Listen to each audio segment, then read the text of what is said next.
17वीं BPSC PT में अब तकरीबन मात्र 40 दिन बच गए हैं और हम उम्मीद करते हैं कि आप इसमें ज़ोर शोर से लगे होंगे। 150 क्वेश्चन हैं और इस 150 क्वेश्चन में हम अनुभव के आधार पर देख रहे हैं कि 91 के आसपास कटअप पिछले 2 कंपटीशन से जा रहा है। 91 क्वेश्चन मान के चलते हैं कि हम 90 प्लस यानी कि 90 से 100 के बीच कटअप रहना चाहिए। चूँकि 2000 सीट्स है इसलिए कटअप का बहुत ज़्यादा प्रभाव सीट्स को लेकर नहीं पड़ता है।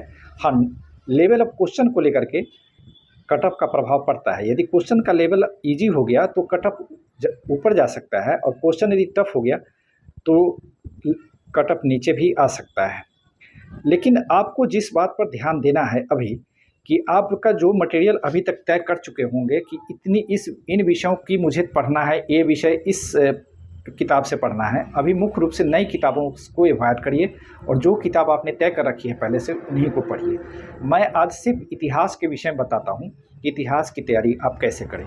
इतिहास बहुत बड़ा डिसाइडिंग होता है क्योंकि इसका तक कम से कम 30 क्वेश्चन प्रतिवर्ष पूछा जाता है।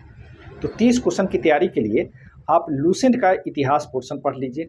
इसके अलावा इतिहास बिहार से इतिहास का बहुत क्वेश्चन आता है जिसके लिए इम्तियाज़ अली का जो किताब है बिहार पर उसका सिर्फ इतिहास वाला पोर्शन पढ़ लीजिए। इसके अलावा जो बहुत ज़रूरी है, बहुत कंपलसरी है, प्रीवियस ईयर के क्वेश्चन को सोल्व करें। पूरा अगर ना भी करते तो पिछले 5-6 एग्ज़ाम का 5-6 टेस्ट का भी अगर क्वेश्चन बना लेते हैं तो काफ़ी उपयोगी होगा। क्यों क्वेश्चन बनाना चाहिए? इसके कम से कम 2 कारण हैं। एक कारण तो यह है कि क्वेश्चन का रिपीटेशन होता है। जैसे आप 69वीं में ही देखेंगे तो 40 क्वेश्चन रिपीटेड क्वेश्चन है, कम से कम 40 क्वेश्चन रिपीटेड क्वेश्चन है।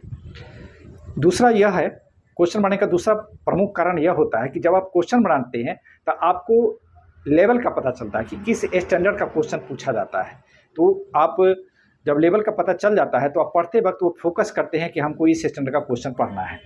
इतिहास में प्राचीन भारत, मध्यकालीन भारत, आधुनिक भारत तीनों से क्वेश्चन रहते हैं, लेकिन सबसे अधिक क्वेश्चन आधुनिक भारत से रहता है और आधुनिक भारत में भी मुख्य रूप से स्वतंत्रता संग्राम से ज़्यादा क्वेश्चन रहता है। स्वतंत्रता संग्राम मतलब 1885 से लेकर 1947 के बीच में। 1885 से 1947 के भाग को हम 2 भागों में बांट सकते हैं। एक है प्री गांधीयन, दूसरा है पोस्ट गांधीयन। गांधी जी का आगमन 1915 में होता है, उसके बाद के काल को हम गांधीयन युग कहते हैं और उससे पहले के काल को प्री गांधीयन कहते हैं। तो 1885 से लेकर के 1915 को एक भाग में हम तैयारी कर लेंगे और 1915 से लेकर के 1947 तक हम दूसरे भाग में कर लेंगे और इसकी तैयारी आप लूसेंट पढ़िए। इसके अलावा अगर समय मिलता है तो घटनाचक्र का क्वेश्चन बनाइए। इसके अलावा एक और बहुत उपयोगी किताब है, वह है BL ग्रोवर की आधुनिक भारत, जिसका अधिनियम पढ़ लीजिए, साथ में गवर्नर जनरल पढ़ लीजिए। इतना काम आप कर लेते हैं तो इतिहास के सारे क्वेश्चन बन जाएंगे। और नेक्स्ट वीडियो में हम अगली बार चर्चा करेंगे और अन्य विषयों की भी चर्चा हम अगली बार करेंगे, जिसमें से geography, polity, science, math, current, Bihar, इसकी तैयारी कैसे की जाए इसकी चर्चा हम अगले वीडियो में करेंगे। ठीक, थैंक यू।